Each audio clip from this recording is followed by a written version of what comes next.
왜 제가 미국 경제를 걱정하고 트럼프랑 나랑 아무 상관도 없는데 그 사람 얘기를 네. 왜 하는 거고, 아이 몰라, 나 뒷감당 안 할래. 아니 뭐 내가 책임지나, 뒤에 오는 저 대통령이 알아서 하겠지. 미국 입장에서는 정해져 있기 때문에 돈을 어마어마하게 거둘 수가 있는 거죠. 여러 가지 방법이겠지만 결국은 다 어려워요. 그러면 예측을 해야죠. 굉장히 중요한 얘기예요. 그래서 왜 금과 은을 사야 되느냐라는 게 여기에 답이 나오는 거예요.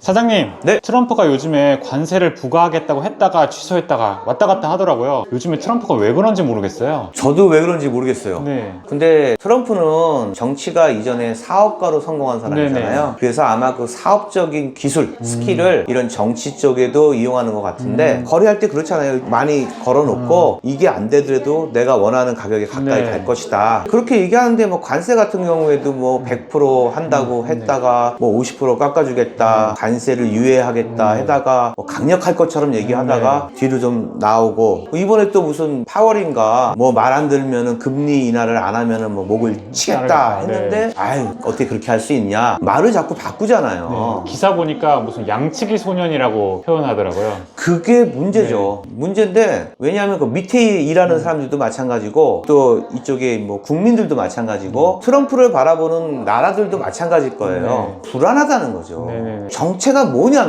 너가 말하는 게 무엇이냐를 정확하게 전달하고 자기가 말한 거는 지키려고 노력을 해야 되는데 지금 그렇게 하지 않고 있어요. 네. 그런데 저는 그래요. 트럼프가 이렇게 하는 관세라든지 운반, 자국 유치, 네. 방위, 그런 모든 것들을 왜 이렇게 열을 올리면서 하는 이유가 무엇인가를 곰곰이 생각해 봤거든요. 네. 아까 말한 그거, 그러니까 예를 들어서 뭐 자국 유치를 위해서 실업자들을 구제하기 위해서 하는 맞아요. 것도 있지만 네. 궁극적인 목표는 제가 생각하기에 네네네. 부채 탕감을 위해서 그러는 거예요. 미국 부채가 정말 어마어마해요. 더군다나 이번에 그 팬데믹, 네. 얼마 코로나 때문에 너무나 많은 화폐를 발행했기 때문에 거기에 대한 감당할 수 없는 부채가 생긴 거죠. 지금 아마 제가 알기로는 이자만 1조 달러 정도 될 거예요. 1조 달러요? 그럼 우리나라 돈으로 1000조잖아요. 그 1,400조 정도 되는 네. 거죠. 원금을 갚을 여력이 없는 거예요. 네. 1년 미국 국방비 예산보다 더 많은 금액이에요. 그럼 이걸 어떻게 할 거예요? 네. 이자가 계속 줄어나가면은 그래도 희망이 있잖아요. 네네. 근데 이게 줄지가 않아요. 만약에 이런 식으로 계속 간다면 뭐 예측할 수 있는 게 뭐가 되겠어요? 빚이 늘어나다가 나라가 파산할 수도 있는 거죠. 그러니까 개인으로 생각하면은 네. 내가 예를 들어서 막 빚이 어마어마하게 많은데 거기에 대한 이자를 더 갚다 보면은 내가 어느 정도 되면은 이자를 갚을 수 있는 여력이 없을 때가 있는 거예요. 네네네. 미국도 마찬가지예요. 네. 그럼 뭐가 생기겠어요? 디폴트. 그리고 또 뭐 있어요? 구조조정, 하이퍼 인플레이션, 초인플레이션, 이런 것들이 발생하게 될 수밖에 없다는 거죠. 그런데 미국은 가장 강력한 무기를 갖고 있는 게 있어요. 달러. 네. 달러를 어떻게 해요? 막 찍어내는 거죠. 그죠? 네네. 오, 네네네. 난 너무 맞힐 줄 알았는데. 네네. 미국은 자기가 위급하면은 달러를 더 찍으면 돼요. 네네네. 그러면 뭐가 해결돼요? 디폴트 안 돼요. 디폴트 선언할 필요 없어요. 왜? 네. 돈 찍어내면 되니까. 네. 막을 수 있어요. 구조조정? 돈 찍어내서 주면 되니까 막을 수 있어요. 근데 못 막는 게 뭐예요? 이자. 초인플레이션. 디폴트를 막으려고 돈을 더 찍어내는 거나 구조조정을 막으려고 돈을 더 찍는 거는 그게 뭐냐면 화폐를 더 발행한다는 얘기예요. 그러면 물가가 천정부지로 올라가요. 요즘에 미국 물가가 엄청 올랐다던데 그 영향도 있는 거예요? 당연하죠. 그러면 어떻게 되는 거예요? 나라가 휘청휘청 거리는 거예요. 미국이 이 부채를 탕감하기 위해서 어떠한 방법을 쓸 거예요. 그게 무서운 거예요. 그게 뭐냐는 거예요. 지금 무슨 방법이 없어요. 네. 돈을 더 찍는 것밖에는. 네네네. 근데 돈을 찍으면 찍을수록 내가 이자 내는 건 더 많아질 수밖에 없어요. 네. 미국에는 자기네들이 돈을 발행할 수 있는 한도가 있어요. 네. 근데 대통령 마음대로 이 한도를 높일 수가 없어요. 그럼 어디 승인을 받아야 돼요? 미의회. 왜? 근데 옛날에 미국 재무부 장관이 그런 말을 했어요. 저희는 이 상황에서는 디폴트를 선언할 수밖에 없습니다. 네. 그게 무슨 뜻이에요? 부채 한도를 늘려달라는 거예요. 근데 미국 의회에서도 안 됩니다. 더 이상 올리면 큰일 납니다. 하는데도 올릴 수밖에 없어요. 디폴트로 선언하니까. 네. 미국 자체가 망하는 거예요. 그러니까 또 올리고 계속 이렇게 할 수가 없어요. 결국은 파산. 저는 이건 제 생각입니다. 지금 네네. 이거는 미국에서 의도적으로 초인플레이션, 강력한 인플레이션을 의도적으로 만들 수 있다는 거죠. 왜요? 내버려 두는 거예요, 그냥. 화폐는 계속 발행을 하고, 그리고 나서 물가는 치솟고, 그 상황을 그냥 방관하는 거예요. 그러면은 큰일 나지 않아요? 큰일 나죠. 그렇지만 부채는 갚을 수 있어요. 어떤 식으로? 첫째, 금리를 어마어마하게 인상을 할 거예요. 금리를 인상하면은 미국에 있는 돈들이 나갔던 게 들어오는 거예요. 부채를 탕감하는 이유는 뭐냐면 나갔던 돈을 회수하는 거거든요. 네네네. 그러면 금리를 인상하면은 돈을 걷어들이는 거예요. 그러면 누가 죽어요? 미국에 있는 국민들이 다 죽어요. 물가가 살인적인 물가가 올라갈 거니까. 그리고 또 하나는 뭐냐면은 봐봐요. 세금을 어마어마하게 걷는 거예요. 네네. 예를 들어서 이럴 수가 있어요. 한 달에 얼마씩 세금을 내세요 라고 하면 이건 아무 상관이 없어요. 그런데 소득의 5%를 내세요, 10%를 내세요 하는 거는 퍼센테이지잖아요. 네네. 그러면은 어떠한 상황이 되더라도 하이 인플레이션이 되면 물가가 치솟기 때문에 내는 돈이 어마어마하게 많아지는 거예요. 돈이 쓸모가 없어요. 돈의 가격이 쫙 가치가 줄어드니까 그렇죠. 옛날에 알죠? 아르헨티나나 터키 맞아요, 같은 맞아요. 경우에 물가가 올랐을 때 돈의 가치가 없잖아요. 가치가 없으면 그 전에 세금은 10만 원만 내면 되는데 이 하이퍼 인플레이션 때는 100만 원을 내야 되는 거예요. 그러면 미국 입장에서는 부채가 정해져 있기 때문에 네. 돈을 어마어마하게 거둘 수가 있는 거죠. 일부러 그럴 수도 있다니까요. 네. 근데 누가 그런 얘기예요. 야, 니네 나라나 걱정해. 뭐 니네 나라는 부채 더 많어. 니네 어떡할 거야. 네. 독일 니네 괜찮아? 러시아 니네 괜찮아? 니네도 많잖아. 네. 왜? 이 팬데믹 때는 전 세계가 돈을 풀었어요. 다 어려우니까. 왜 제가 미국 경제를 걱정하고 트럼프랑 나랑 아무 상관도 없는데 그 사람 얘기를 네. 왜 하는 거고, 미국 경제가 망하든 말든 나랑 무슨 상관이야 할 수가 있는데요. 다른 나라들은 관심도 없어요. 터키가 디폴트 선언하던 뭐 아르헨티나가 근데 이런 얘기해서 그 나라 사람 되게 싫어할 수도 있겠다.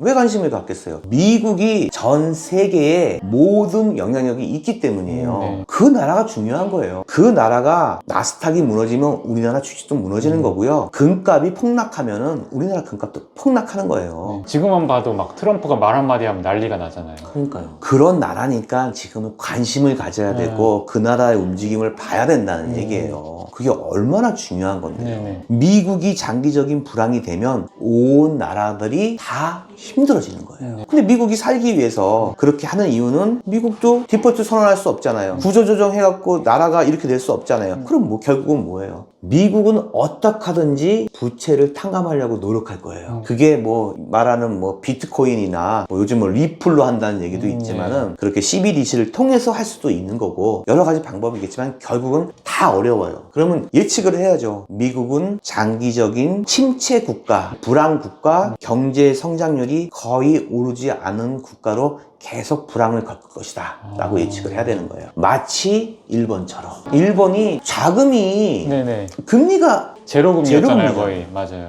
그래서 조금 올렸다고 하던데 제로금리가. 네, 이제 좀 총리가 바뀌면서 이제 금리를 올리기 시작한다고 하더라고요. 네. 그렇게 된 주된 요인이 뭐냐면은 경기 침체예요. 30년 동안에 한 9번인가 10번 정도가 횟수로 따졌을 때 그게 계속 불황이었었어요. 경제 성장률이 거의 없었다는 거죠. 그걸 따라하고 있어요, 지금 미국이. 그러면 지금 겉으로는 뭐 나스닥이 뭐 해가지고 몇 포인트 올랐다 그러고 뭐 미국은 끄떡없다. 그러니까 우리는 건실하다 얘기하는데 제 생각엔 아니에요. 이거는 눈 가리고 뭐 아웅 그건 마찬가지라고 생각을 해요. 네네. 근데 어떤 분들은 그러죠. 2008년도에 그 미국에 있었던 네네. 리먼 사태. 그때가 아마 그 리먼 브로더스가 아마 따지면 한 5대 은행 정도 될 거예요. 네. 거기가 파산을 한 거죠. 그때 화폐 어마어마하게 발행했어요. 그때 미국의 4대 은행들 살려주세요 해서 미국에서 돈 다 찍어서 살려준 거예요. 그 중에 제일 미국이 많이 도와줬던 게 JP 모건 체이스예요. 그래서 JP 모건이 잘하는 거예요. 국가에 옛날에 신세진 게 있어서. 네네네. 그때도 화폐를 어마어마하게 발행했어요. 근데 어떤 분이 이제 그렇게 얘기하죠. 아니 그때도 어마어마하게 화폐 발행해서 그렇게 됐는데 지금 건실하잖아. 네. 맞아요. 그런데 그때 2008년도에 그 리먼 사태를 위한 그 인플레이션과 네네. 지금 코로나 이런 걸로 인해서 발생된 인플레이션은 완전히 달라요. 그러니까 그거를 우리가 착각을 하고 있는 거예요. 왜냐면 2008년도에는 인플레이션이 뭐예요? 물가가 오르는 거예요. 네, 그렇죠. 그때 미국에서는 해상과 같은 구세주가 쫙 내려오고 있었어요. 누구요?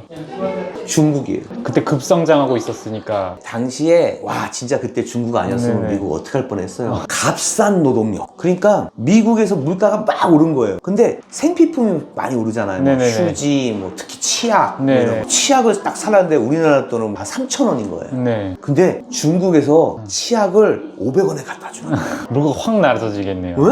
그러니까 물가를 이렇게 올라간 걸 중국의 그 값싼 노동력과 공장들로 인해서 그거를 대규모로 수출해서 받으니까 물가를 잡아줄 수가 있었죠. 그맘때 우리나라도 삼성이나 이런 데다가 다 공장이 다 중국으로 이전하고 했던 것 같아요. 그렇죠. 그때 사태와 지금 코로나 사태를 비교하면 안 돼요. 또 두 번째는 뭐냐면 우성 씨 기억나는 거 없어요? 코로나 있을 때 그 정부에서 우리한테 해준 거 돈을 다 줬잖아요. 어떻게 줬어요? 그냥 현금으로 다 주지 않았어요? 통장에 줬어요. 그러니까요. 네. 그때가 미국도 마찬가지고 이 코로나가 생기면은 어떤 일이 발생되냐면 진짜 이거 팬데믹이 진짜 무서운 거예요. 저는 오히려 경제 불황보다도 팬데믹이 더 무섭다고 생각해요. 발생되는 그 여러 가지 일들이 너무나 큰 타격을 입어요. 첫째, 운반 수단이 이동을 못해요. 사람과 사람이 마주칠 수가 없었잖아요. 그렇죠, 그렇죠. 그러니까 운반이 안 되니까 내가 뭘 갖다가 시켜도 한 열흘 만에 올 수 있는 물품이 한 달, 두 달, 세 달이 돼도 안 오는 거예요. 물류 대란이 일어나는 거죠. 네네. 그러면 거기에 또 창고, 보관할 수 있는 네. 보관업들이 이 물류 대란으로 인해서 여의치가 않은 거고요. 그러니까 사람과 사람이 대면하지 못하는 상황이 벌어지니까 얼마나 큰일이겠어요. 거기에 바로 우리나라도 통장으로 찍어준 것처럼 네네. 미국도 개인한테 통장으로 돈을 쐈어요. 아, 어마어마하게 줬어요. 아 그랬어요? 근데 그 돈 다 어디서 날게요? 그냥 찍어냈겠죠. 찍어내는 거예요. 네. 난 진짜 불합리한 게 뭐냐면 네. 나중에 제가 2탄으로 그 얘기를 할 거예요. 네네네. 화폐와 통화와 지폐 이런 관계에 대해서 한번 설명을 해드려야 될 것 네네네. 같아요. 아니 뭐냐면 유람선 큰 거 뭐죠? 크루즈. 그 크루즈 배 어마어마하잖아요. 네네. 안에 뭐 극장도 4개 있고 수영장도 3개 있고 오. 저 배 하나 사고 싶어. 그러면 미국 입장에서 네. 어떻게 하면 돼요? 돈 찍어내면 되죠. 찍어내면 돼요. 네. 아니 이 세상에 이런 일이 어디 있어요? 그냥 돈만 찍어내면 그냥 되는데. 도깨비가 금방망이 휘두르면 그럼요. 뚝딱 나오는 것처럼. 나오는 거예요. 네. 뒷감당을 안 하면 뭐든지 얻을 수 있어요. 네. 근데 계속 그렇게 쓰다 보면 돈을 발행해야 되고 그러면 인플레이션이 온다는 거죠.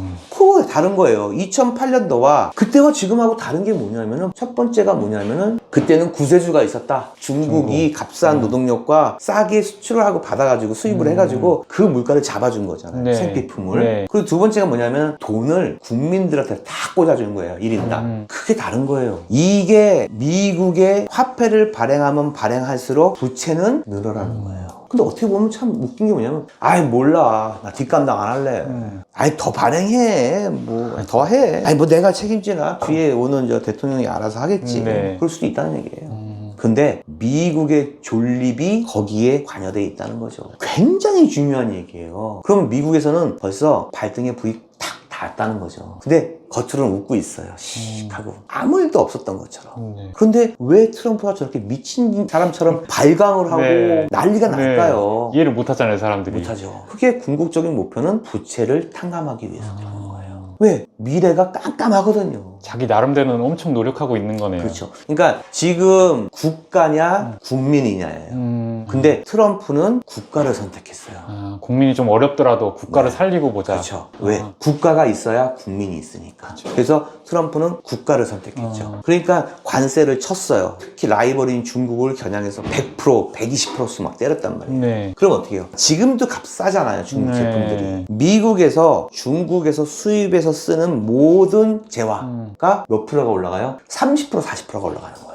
그럼 어떻게 해요? 접어야죠. 방법이 없어요. 네. 만약에 내가 우성 씨가 네. 장사하는데 미국에서 네. 뭐 신발 장사할래요? 네. 신발 장사를 한단 말이에요. 그래서 신발 사러 갔는데 그전에는 3만 원이면 샀어요. 네. 근데 지금 5만 원 달래요. 못 사죠. 네. 그러면 우성 씨는 손님이 없어지는 거예요. 그럼 어떻게 해요? 주저앉아야죠.